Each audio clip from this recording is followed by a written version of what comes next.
Marcos capítulo 9, versículos do 14 ao 27. Diz assim a palavra de Deus. Quando se aproximaram os outros discípulos, viram grande multidão e alguns mestres da lei discutiam com eles. Assim que a multidão viu Jesus, ficou surpresa e correu para o saudar.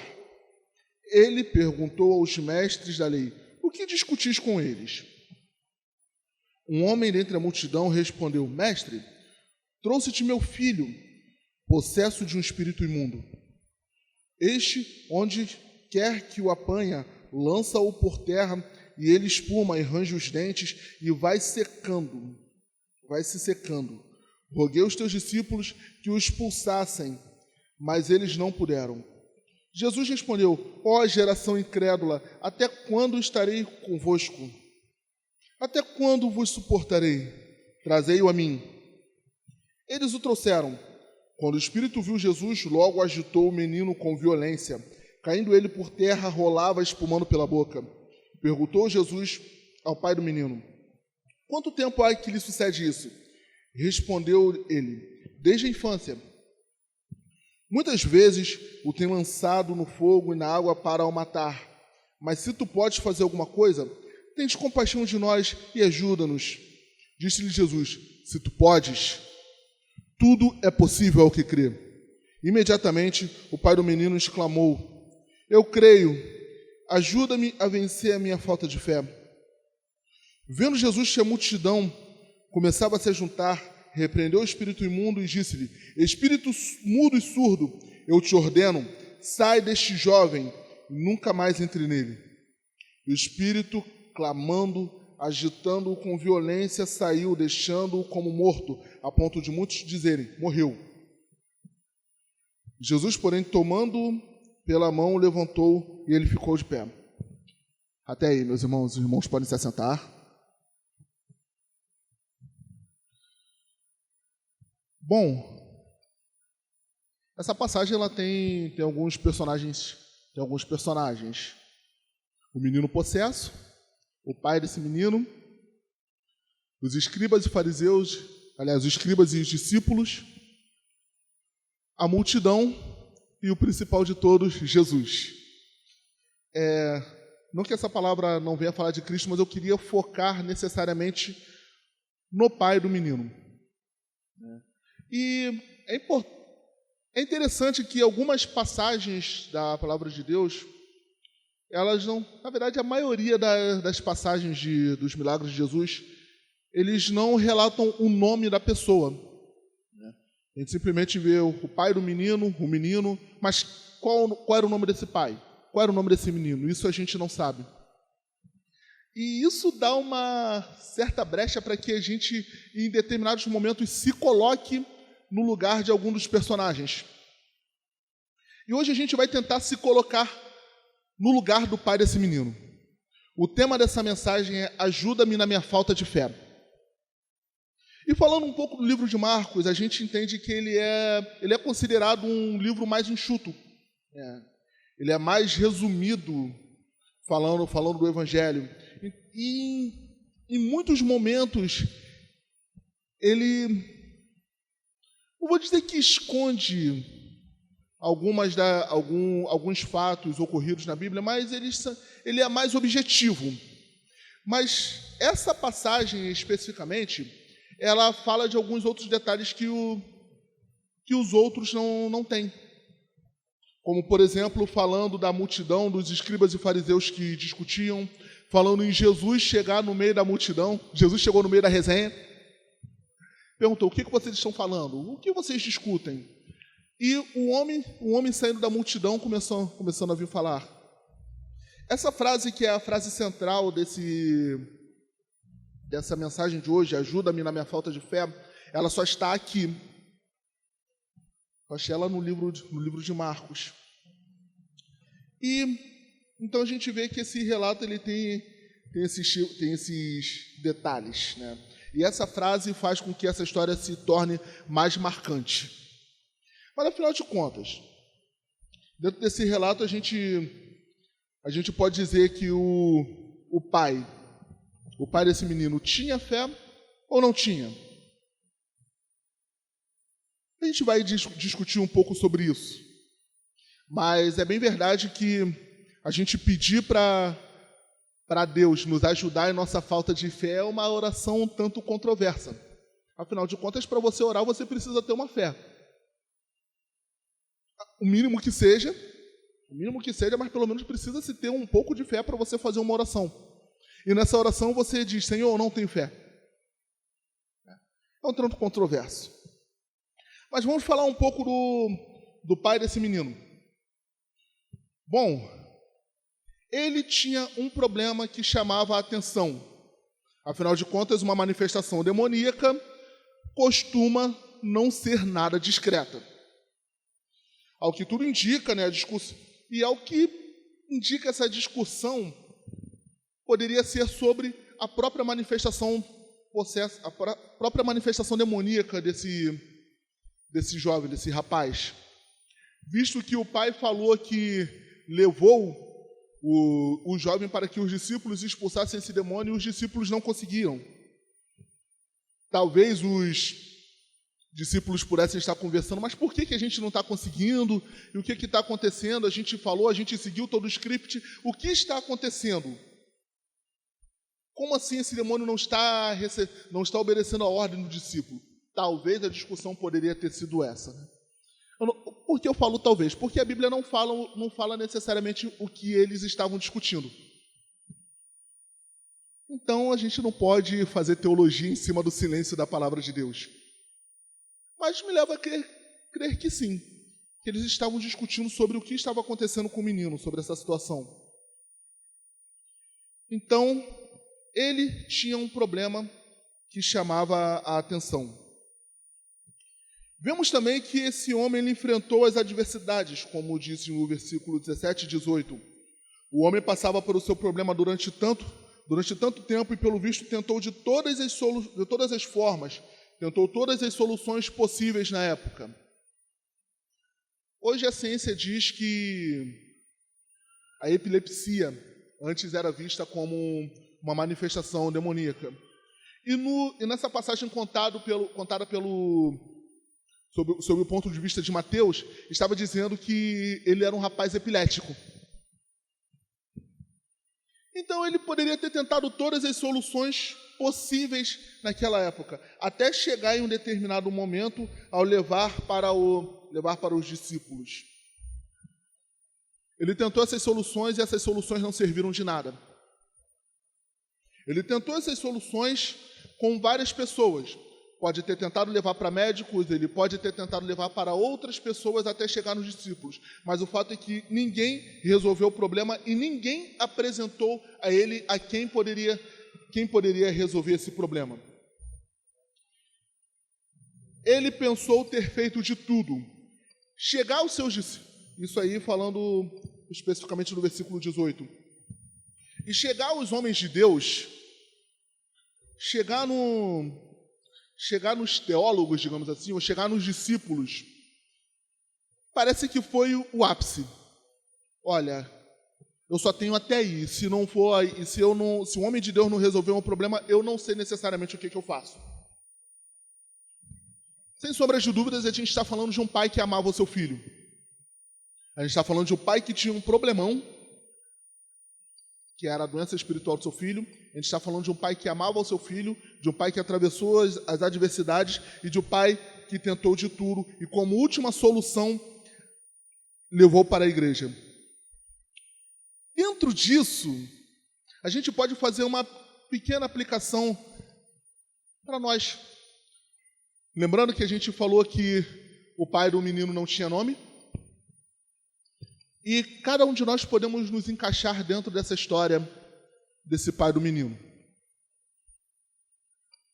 Tantas vezes a gente tem problemões, seja uma doença, seja um filho problemático ou pais problemáticos, maridos e esposas problemáticas, enfim. Todos nós aqui conhecemos alguém que passa por um problema que chama a atenção de todos ao seu redor. Isso quando não é a gente que passa por esse problema que chama a atenção de todos. Isso quando não é a gente que é visto como aquele coitado que a pessoa diz, olha, tá difícil para você.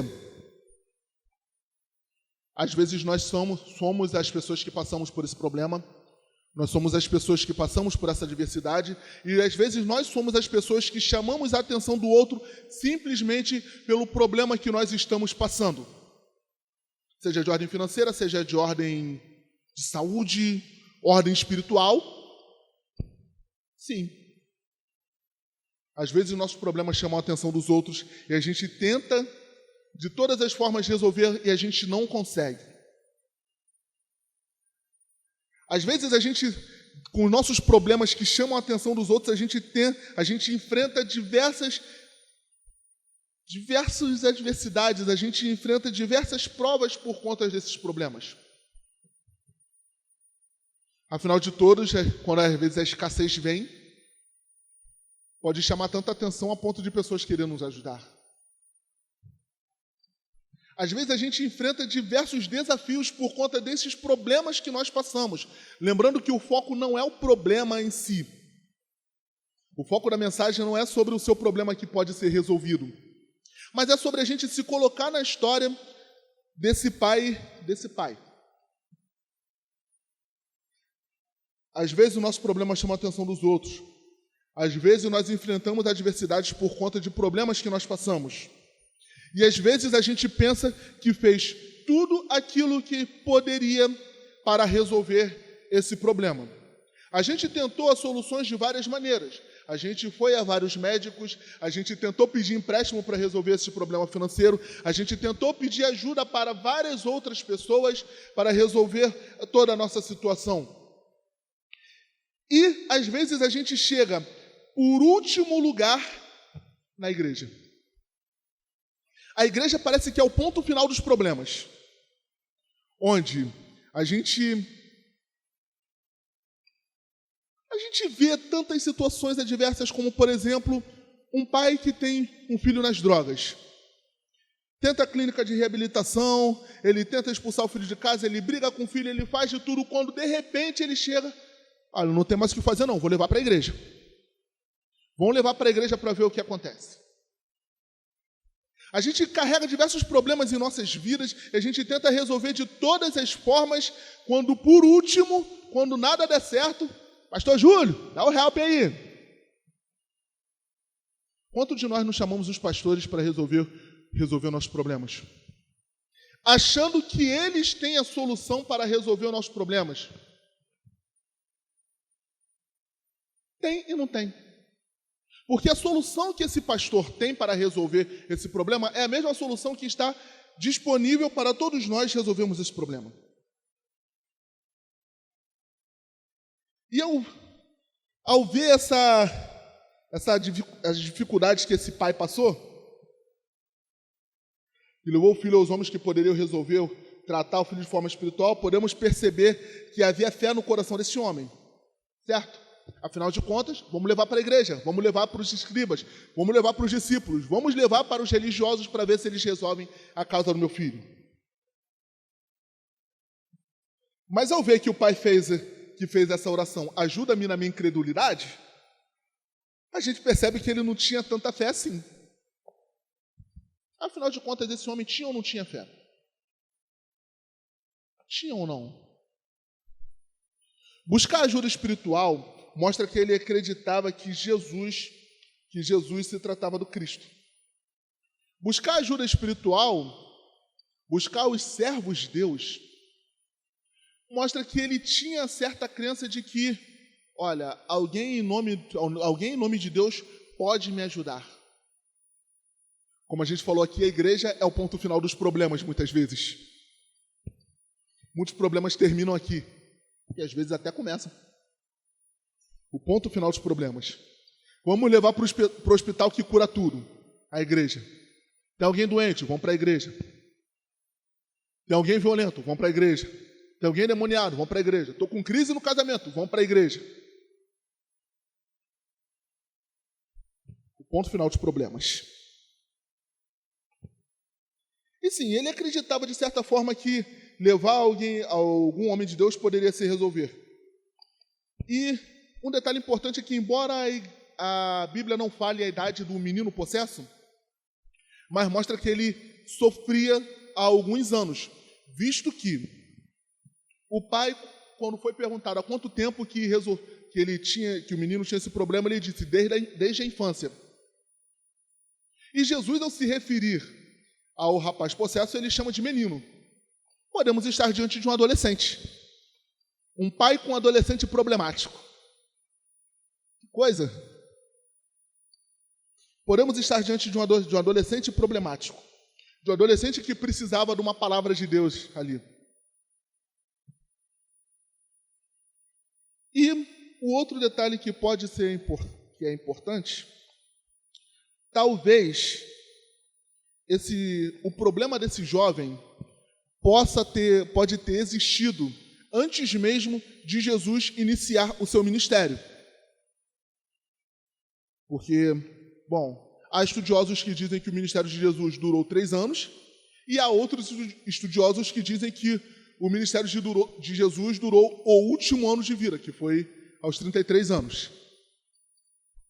Eu, sinceramente, eu tenho tendência a acreditar que foram 3 anos. Embora se fosse só 1 ano que durou o ministério de Jesus, faria com que a história de Jesus se tornasse mais fantástica ainda. E 1 ano fez o que fez, né? Mas eu tenho tendência a acreditar que realmente foi 3 anos. Beleza, mas isso não é o fato. O fato é que o problema que esse jovem passava poderia ter mais tempo do que o tempo de ministério de Jesus. Conseguiram entender? Então, se o problema existia antes de Jesus se manifestar como Cristo, antes de Jesus se manifestar como Filho de Deus e começar a fazer milagres, como ele poderia resolver esse problema? Existia uma arma poderosíssima que o pai do menino poderia ter usado para resolver esse problema. E essa arma poderosa é a mesma que nós temos hoje. É a mesma arma poderosa que o pastor que a gente leva para resolver o problema tem, que se chama a oração com fé. Às vezes a gente deixa de orar para transferir o problema para o pastor. Às vezes a gente deixa de buscar o Senhor para transferir o problema para alguém que a gente considere ser um homem de Deus. A gente tem mania de terceirizar os nossos problemas a ponto de, quando a gente recebe a orientação que a gente deveria receber, a gente simplesmente terceiriza. Cleiton, faça isso e faça aquilo outro. No tempo de Deus o meu problema vai se resolver. Pastor de Júlio chega, chama a atenção. Cleiton, olha, você precisa orar mais. Cleiton, você precisa largar isso. Cleiton, você precisa largar isso. No tempo de Deus eu vou largar. No tempo de Deus vai resolver esse problema. Porque Deus sabe de todas as coisas e conhece meu coração.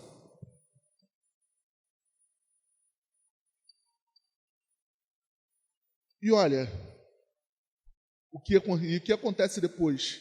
Jesus, ele simplesmente confronta a todos ali, chamando de geração incrédula. E o pai desse rapaz, ele estava incluso nessa geração incrédula. Porém, a apatia e o cansaço desse homem era tão grande que ele nem percebeu que essa mensagem era para ele mesmo. E quantas vezes nós nos tornamos apáticos às nossas situações, a ponto da gente não perceber que a pregação, que a palavra do Senhor está sendo falado para nós.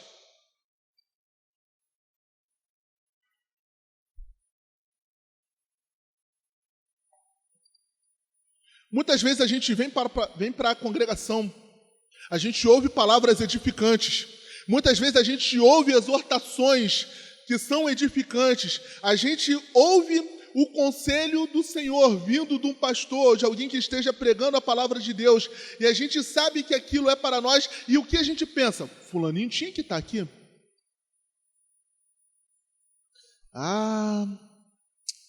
Mas essa passagem era para o fulano de tal.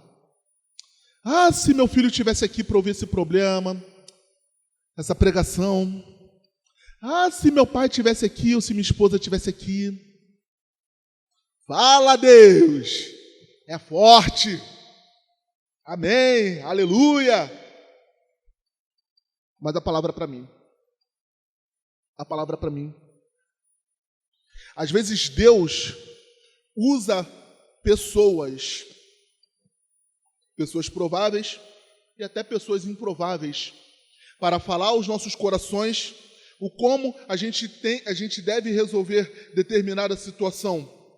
Deus nos aconselha através da sua palavra, Deus nos aconselha através dos seus servos, Deus nos aconselha de diversas formas. E o que a gente faz?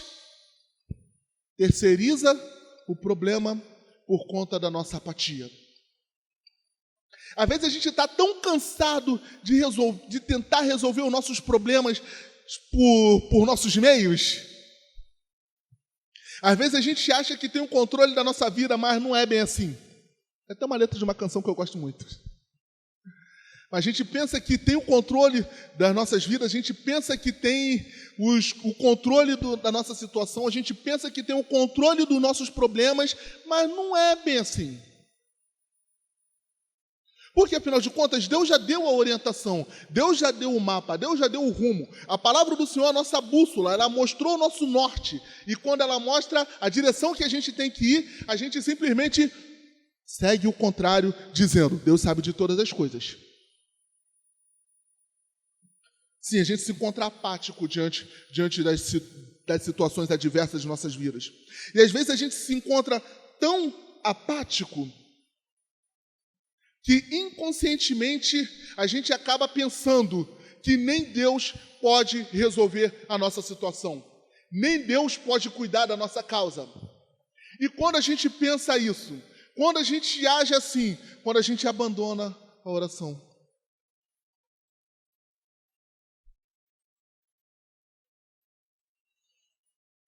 A palavra do Senhor manda a gente pedir com fé. A palavra do Senhor manda a gente chegar até Ele. A palavra do Senhor nos orienta a que a gente tenha uma intimidade com o Senhor. Intimidade tal, a ponto do Senhor conhecer o que passa lá dentro do porão da nossa alma. Lá naquele cantinho mais escondido da nossa alma, o Senhor sabe o que tem ali. Sabe, a gente pensa que se conhece, mas Deus sabe das nossas limitações mais do que a gente mesmo. Deus sabe a quantidade de células que você tem no seu corpo. E Ele consegue catalogar as células boas, as células ruins, as células mortas que vão sair com banho. Ele sabe a quantidade de células que nós temos no nosso corpo, enquanto a ciência tem apenas estimativas. E a gente que não é cientista nem sabe quantas células a gente tem.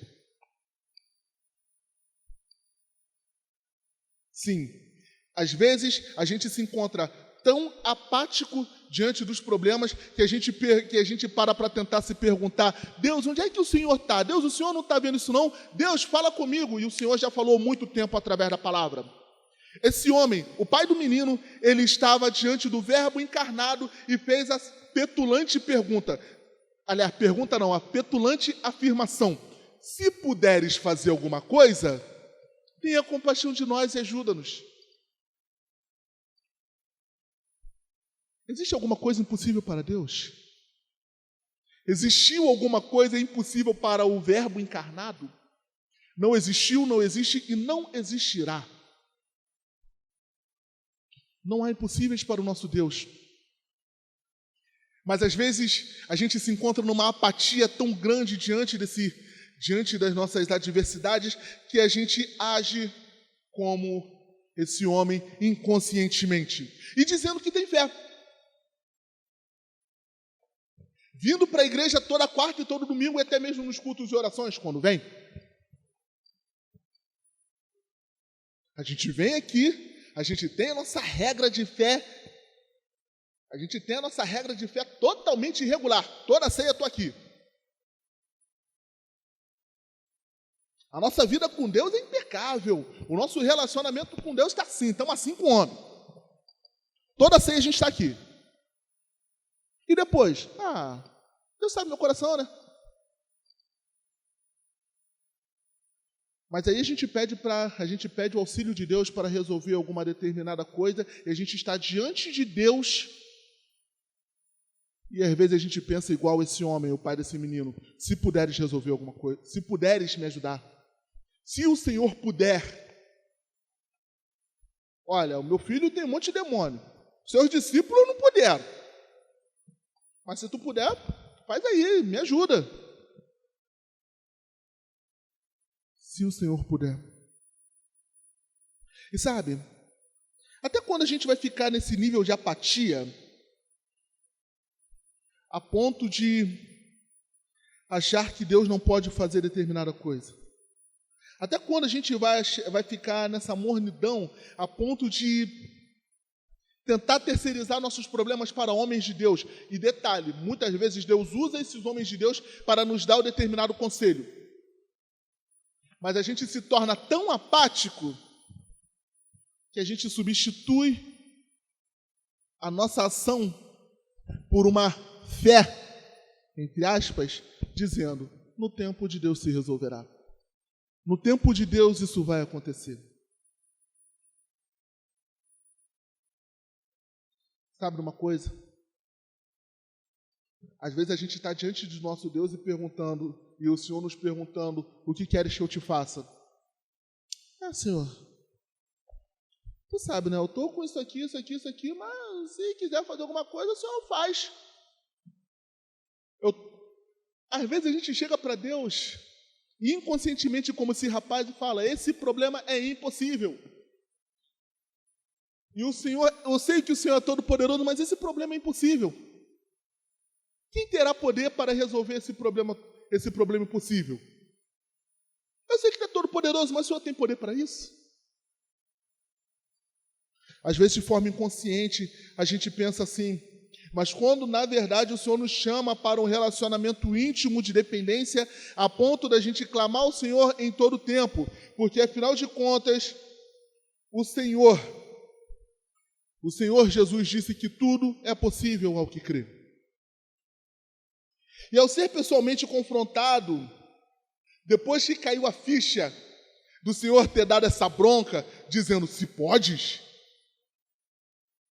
se puderes, e abrindo um pequeno parêntese, essa frase aqui está como exclamação, né?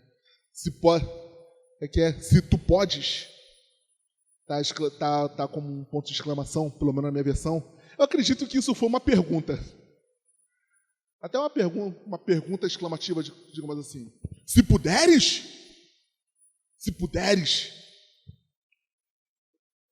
tudo é possível ao que crer. E nesse momento, o homem pôde compreender que quando o Senhor falou em geração incrédula, Ele não estava falando somente para os discípulos ou somente para os escribas, mas Ele estava falando para ele. Você podia ter orado desde o início. Você podia ter buscado desde o início. Você está tantos anos passando por esse problema, mas você podia ter orado desde o início. Você poderia ter me buscado desde o início. Você não precisava estar tão fundo nesse problema, porque você poderia ter me buscado desde o início. Porque tudo é possível ao que crê. E no final das contas, ele disse: eu creio. Ajuda-me a vencer a minha incredulidade ou a minha falta de fé.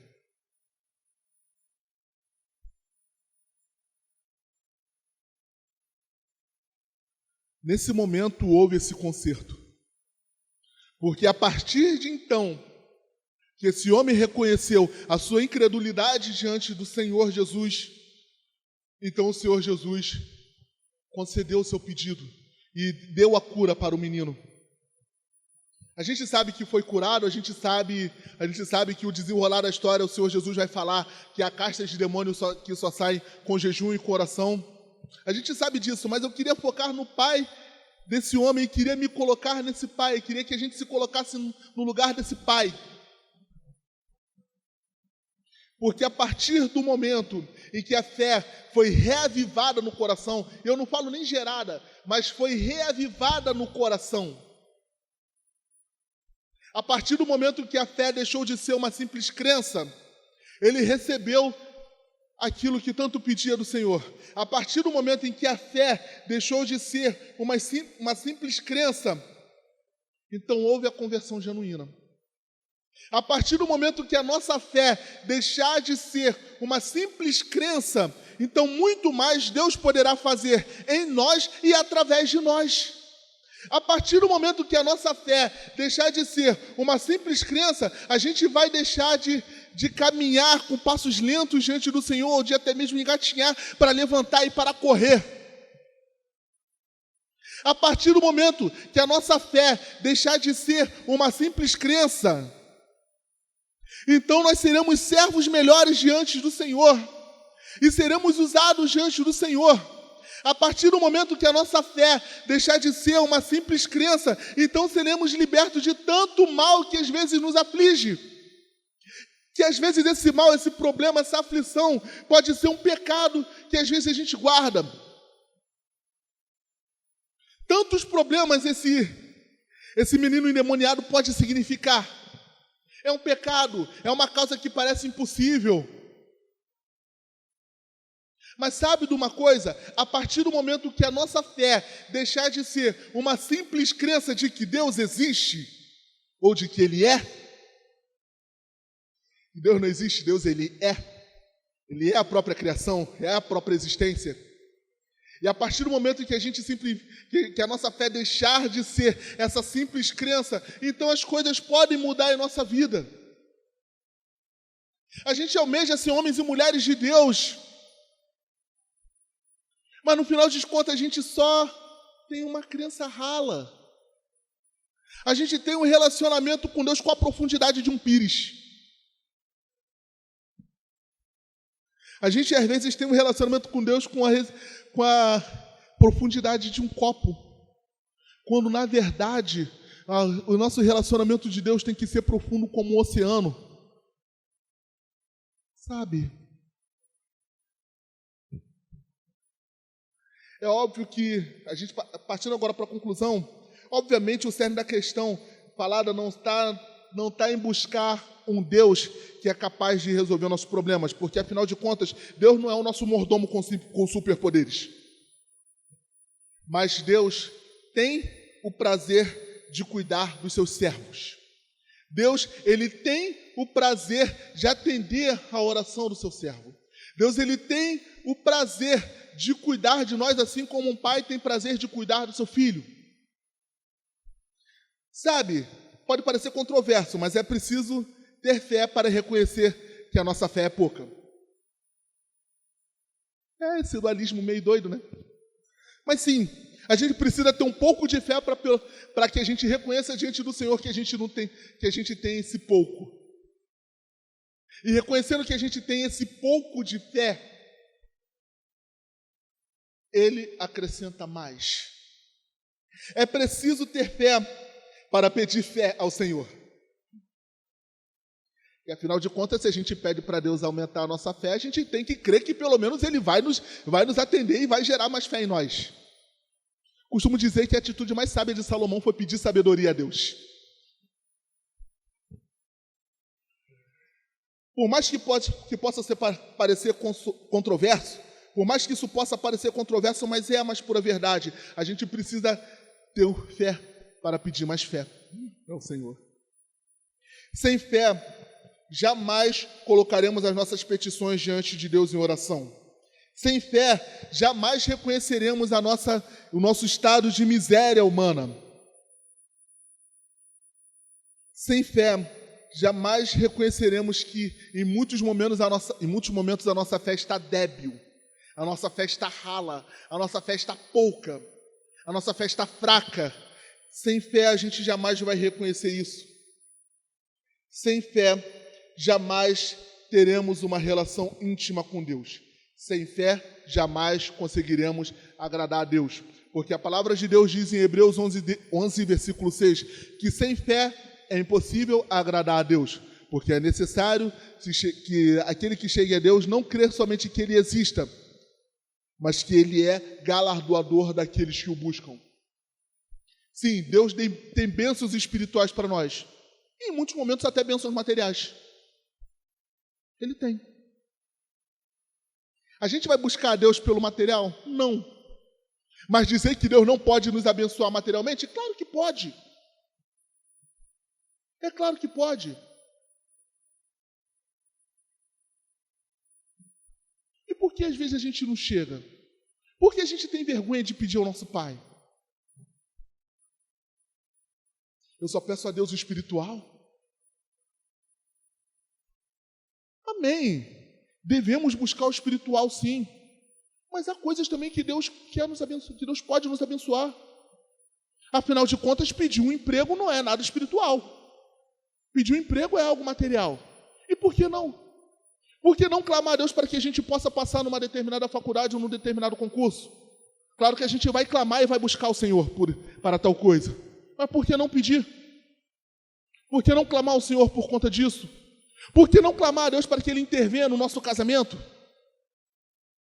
Ele pode fazer. Por que não clamar a Deus para que Ele intervenha na nossa doença? A gente faz isso. Amém. E precisamos clamar, porque Deus é galardoador daqueles que o buscam. Uma fé genuína em Cristo Jesus nos desperta de toda a dormência. De toda a dormência. A fé nos desperta. A fé genuína no Senhor faz com que a gente saia dessa apatia, onde tanto faz, tanto fez, onde se resolveu tudo bem, mas se não resolveu, tá tudo bem também. Deus está no controle. E muitas vezes a gente diz essa frase, Deus está no controle, não simplesmente por crer que Deus está no controle, mas simplesmente por uma apatia nossa. E como a gente diz, como muitos dizem por aí, né, a gente está no modo deixa a vida me levar.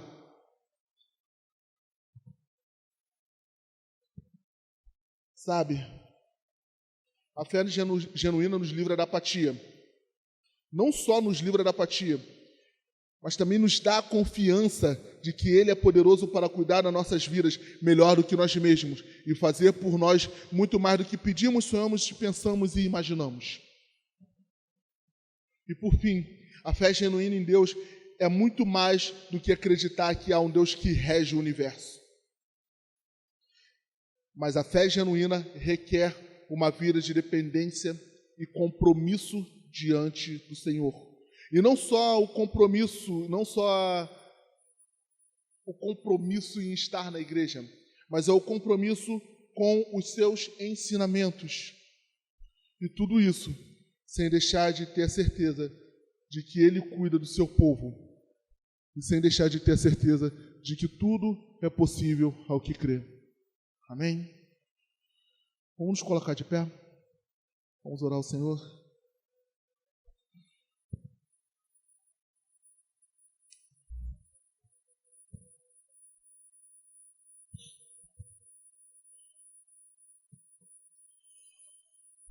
Senhor amado,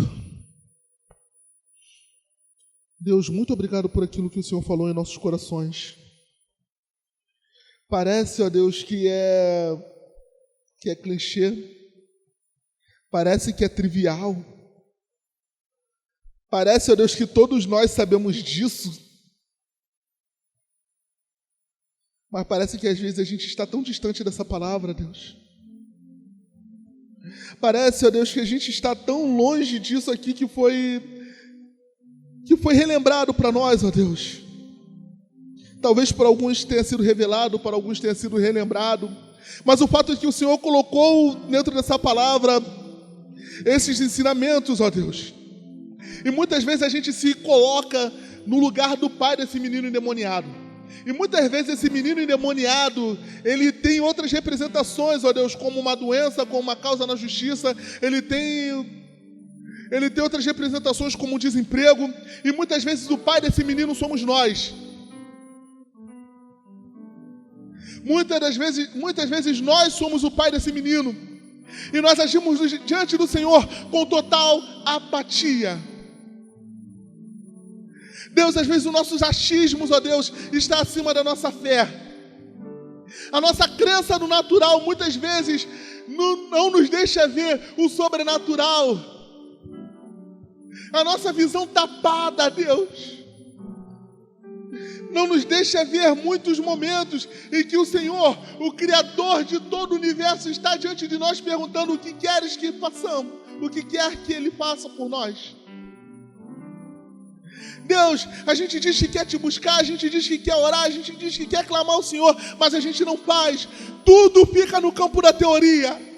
A gente muitas vezes tem a nossa fé teórica, a gente sabe recitar versículos.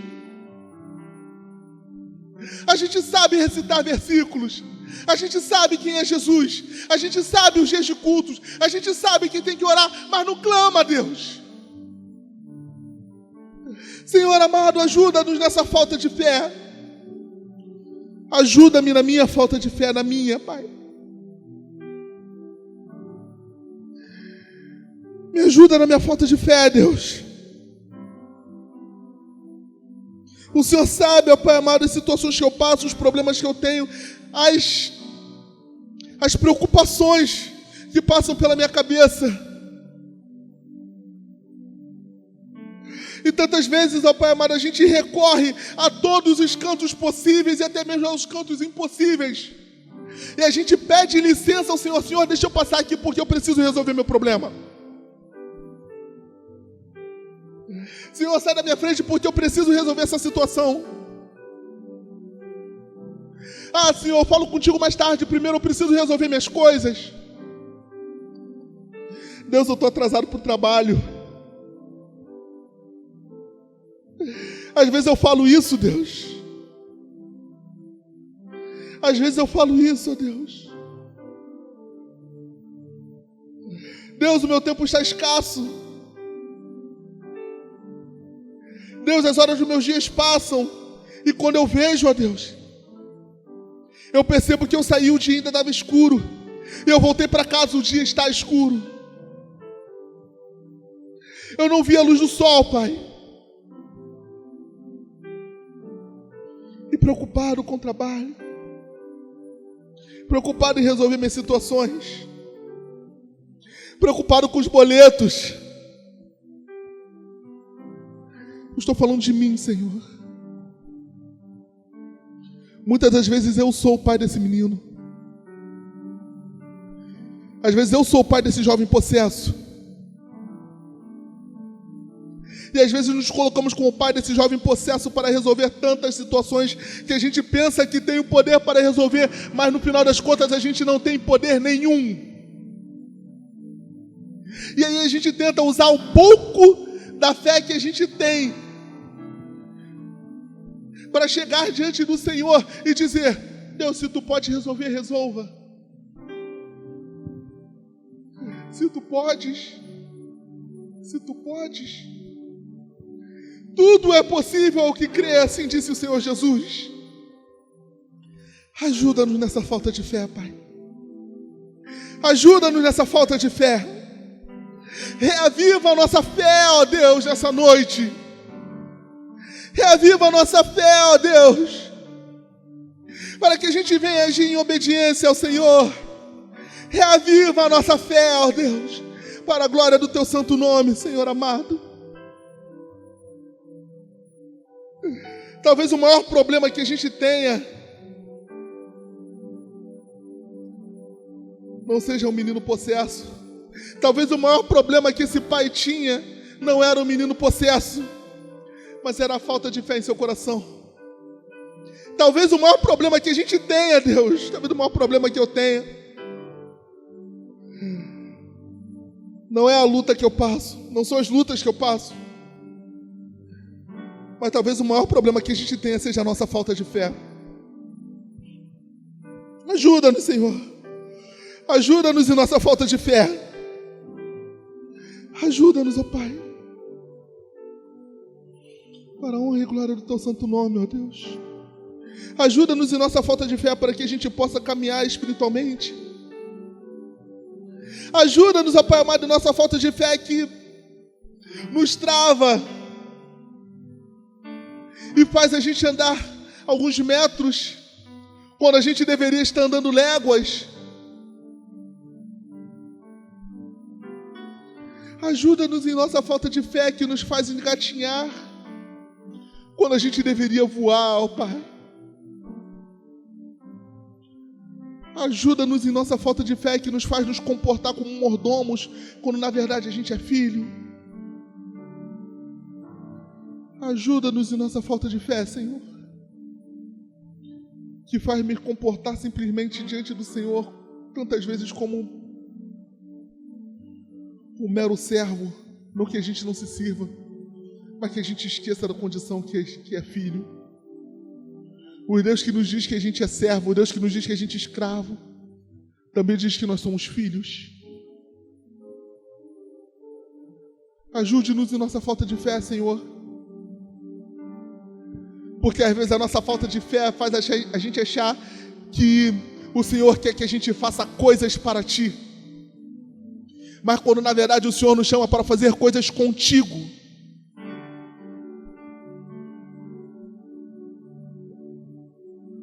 O Senhor quer que a gente faça coisas contigo, Deus, com o Senhor, e não somente para o Senhor. Não somente trabalhadores, mas amigos, filhos. Não podemos esquecer dessa condição também que o Senhor nos deu, Pai. Ajuda-nos em nossa falta de fé, ó Deus, e achar que a gente só tem que te buscar para conseguir alguma coisa do Senhor, quando na verdade nós devemos buscar o Senhor por amor a Ti. Ajuda-nos em nossa falta de fé, ó Deus, e reaviva a fé dessa congregação, Pai, em nome de Jesus. Amém, Senhor.